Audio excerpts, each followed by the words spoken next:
17 जून 1631 तापी नदी के किनारे बसे बुरहानपुर में शाही डेरा खामोशी में डूबा था। शाहजहां अपने दक्खन अभियान के सिलसिले में महीनों से यहीं ठहरे हुए थे। असली शाही महल तो आगरा में था, लेकिन युद्ध के मोर्चे पर सेना के साथ रहने के लिए उन्होंने इस नदी के किनारे मजबूत किले और रेशमी टेंटों में टेम्पररी अपना दरबार जमाया था। उसी शाम उनकी बेगम अर्जुमंद बानो बेगम, जिसे दुनिया आज मुमताज महल कहती है, अपने 14वें बच्चे को जन्म देने वाली थी। शाही तंबुओं के अंदर बेचैनी थी।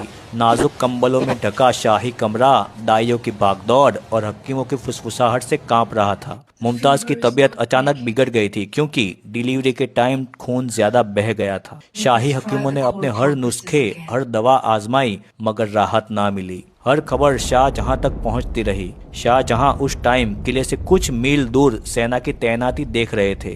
घोड़े पर सवार एक आदमी शाहजहां को आकर खबर देने लगा कि बेगम की तबीयत नाजुक है। शाहजहां ने एक पल भी गवाए बिना बरसती रात में तुरंत अपनी बेगम के पास जाने के लिए निकल पड़े।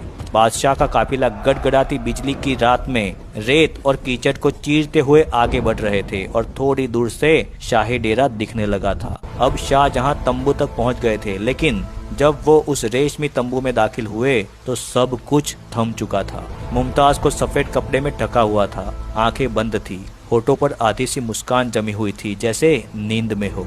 शोक में डूबे शाहजहां ने उसके हाथ को अपने हाथ में लिया और देर रात तक उसे देखते रहे, कुछ बोल ना सके। सारा शाही डेरा सन्नाटे में डूबा था। ना किसी ने रोने की हिम्मत की, ना कोई कुछ बोल पाया। मुमताज ने बेटी को जन्म दिया था, पर वो खुद ना बच सकी। उसके बाद मुमताज को उसी रात दफनाना था। मुमताज को केसर और चंदन की खुशबू वाले कपड़ों में लपेटा गया। उस पर गुलाब और चमेली की पंखुड़ियां बिखेरी गई। बॉडी को एक खास लकड़े के ताबूत में रखा गया और उसके चारों ओर चांदी की जाली बांधी गई। सैकड़ों मोमबत्तियों और मशालों की रोशनी में शाही उलेमा और चुनिंदा परिवारजन, करीब 50 लोग, जिनमें मुगल खानदान की खास महिलाएं भी शामिल थी, हाथों में कुरान लिए धीमी आवाज में दुआ पढ़ते हुए उस जुलूस में शामिल हुई थी। सैनिकों की कतार ने रास्ते को घेरा था ताकि कोई बाहरी शोर इस पाक पल में दखल न दे सके।